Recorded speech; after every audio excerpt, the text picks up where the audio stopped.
नमस्ते. ही आकाशवाणी आहे.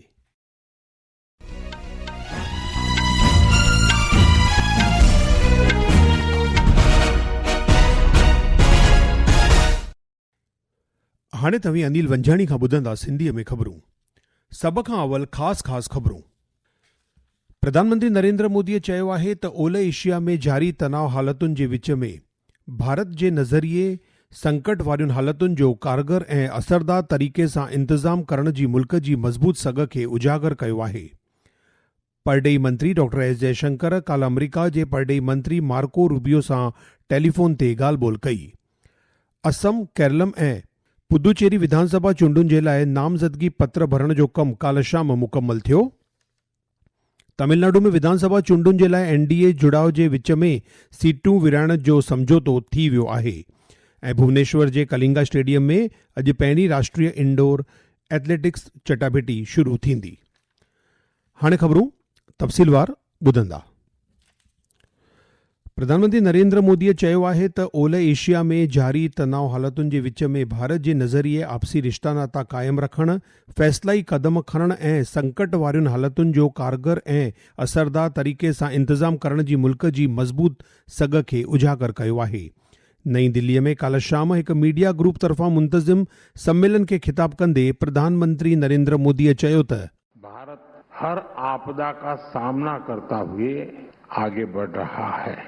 इस समय युद्ध की परिस्थितियों में भी भारत की नीति और रणनीति देखकर दुनिया के अनेकों देश हैरान हैं. 28 फरवरी से दुनिया में जो उथल-पुथल मची है, भारत प्रगति के, विकास के, विश्वास के संकल्प के साथ आगे बढ़ रहा है. प्रधानमंत्रीअ विश्वास ॾियारियो त मर्कज़ी हुकूमत ॿारण पदार्थ, भाण ऐं सामग्री खे मैसर कराइण जी ख़ातिरी कंदे अहिड़ा सभई क़दम खणी रही आहे जंहिंसां आम नागरिकनि खे घटि में घटि मुश्किलातुनि जो सामनो करणो पवे. आज भारत के पास 53 लाख मीट्रिक टन से अधिक का स्ट्रेटेजिक पेट्रोलियम रिजर्व है और 65 लाख मीट्रिक टन से अधिक के रिजर्व की व्यवस्था पर देश काम कर रहा है. बीते 11 वर्षों में हमारी रिफाइनिंग कैपेसिटी में भी उल्लेखनीय वृद्धि हुई है. सरकार अलग अलग देशों के सप्लायर्स के साथ भी लगातार संपर्क में है. परडेई मंत्री डॉक्टर एस जयशंकर काल्ह अमरीका जे परडेई मंत्री मार्को रूबियो सां टेलीफोन ते ॻाल्हि ॿोल कई. उन सोशल मीडिया पोस्ट में ॿुधायो त उन्हनि जी ॻाल्हि ॿोल ओलह एशिया तकरार ऐं अंतर्राष्ट्रीय अर्थव्यवस्था ते मरकोज़ हुई. परडेई मंत्रीअ काल्ह सऊदी अरब ऐं मुतहद जमायत अरब अमीरात समेत GCC जे मेंबर मुल्कनि जे सफ़ीरनि सां बि मुलाक़ात कई. हिकु रिपोर्ट. विदेश मंत्री डॉक्टर एस जयशंकर ने कहा कि उनकी और अमेरिका के विदेश मंत्री मार्को रूबियो से टेलीफोन पर हुई बातचीत में पश्चिम एशिया के संघर्ष और अंतर्राष्ट्रीय अर्थव्यवस्था पर इसके प्रभाव पर चर्चा हुई. अकेले सऊदी अरब और संयुक्त अरब अमीरात में ही करीब 80 लाख भारतीय रहते हैं. इस बैठक में बहरीन, ओमान, कुवैत और कतर के राजदूत भी उपस्थित थे. विदेश मंत्री ने सोशल मीडिया पर बताया कि उन्होंने और 6 राजदूतों ने पश्चिम एशिया के संघर्ष पर विचार विमर्श किया. साथ ही विदेश मंत्री डॉक्टर एस जयशंकर ने श्रीलंका के विदेश मंत्री विजिता हेरात से भी बात की और पश्चिम एशिया संघर्ष के परिणामों पर चर्चा की. उन्होंने कहा कि भारत पड़ोसी प्रथम नीति और विजन महासागर के प्रति प्रतिबद्ध है. सौम्य शरण, आकाशवाणी समाचार, दिल्ली. विदेश वज़ारत में ओभरी मुल्क मामलनि जे सेक्रेटरी पी कुमारन काल्ह कंबोडिया जे विदेश मामलनि ऐं अंतर्राष्ट्रीय सहकार सेक्रेटरी UN खियांग सां मुलाक़ात कई. असम, केरलम ऐं पुदुचेरी विधानसभा चूंडुनि जे लाइ नामज़दगी पत्र भरण जो कमु काल्ह शाम मुकमल थियो. नामज़दगी पत्रनि जी जांच अॼु कई वेंदी. विस्पति ॾींहुं ताईं नाला वापसि वठी सघजनि था. इन्हनि ॿिनि राज्यनि ऐं मर्कज़ी ज़ैरसह प्रदेश में हिक ई तबिके में 9 अप्रैल ते वोट विधा वेंदा. तमिलनाडु ऐं ओलह बंगाल में पहिरें तबिके जे चूंडुनि जी फ़हरिस्त 30 मार्च ते जारी कई वेंदी. तमिलनाडु में वोटिंग हिक ई मरहले में 23 अप्रैल ते थींदी. ओलह बंगाल में 23 ऐं 29 अप्रैल ते ॿिनि तबिकनि में वोट विधा वेंदा. ओलह बंगाल में चूंड जे ॿिए मरहले जी फ़हरिस्त 2 अप्रैल ते जारी कई वेंदी. सभई 6 राज्यनि ऐं मर्कज़ी ज़ैरसह प्रदेश जी वोट ॻणप 4 मई ते थींदी. ही ख़बरूं तव्हां आकाशवाणीअ तां ॿुधी रहिया आहियो. ही ख़बरूं तव्हां असांजी YouTube channel AIR news Gujarat तां बि ॿुधी सघो था. वधीक ख़बरुनि जी तफ़सील लाइ तव्हां असांजी वेबसाइट newsonair.gov.in खे फॉलो करे सघो था. केरलम में विधानसभा चूंडुनि जे लाइ नामज़दगी पत्रनि जी अॼु जांच कई वेंदी। हिन विच में नामज़दगी प्रक्रिया काल्ह मुकमल थियण खां पोइ राज्य में चूंड प्रचार तेज़ थी वियो आहे। 3 मुख्य सियासी मोर्चनि जे नेताउनि राज्य जे मुख़्तलिफ़ हिस्सनि में प्रचार मशगूलियूं तेज़ कयूं आहिनि। मुख्यमंत्री पिनाराई विजयन, मुखालफ़त जो नेता वी.डी. सतीशन ऐं भारतीय जनता पार्टी जो प्रदेश अध्यक्ष राजीव चंद्रशेखर उन्हनि मुख्य नेताउनि में शामिल आहिनि जेके चूंड प्रचार में हिसो वठंदा। तमिलनाडु में विधानसभा चूंडुनि जे लाइ एनडीए जुड़ाव जे विच में सीटूं विरहण जो समझौतो थी वियो आहे।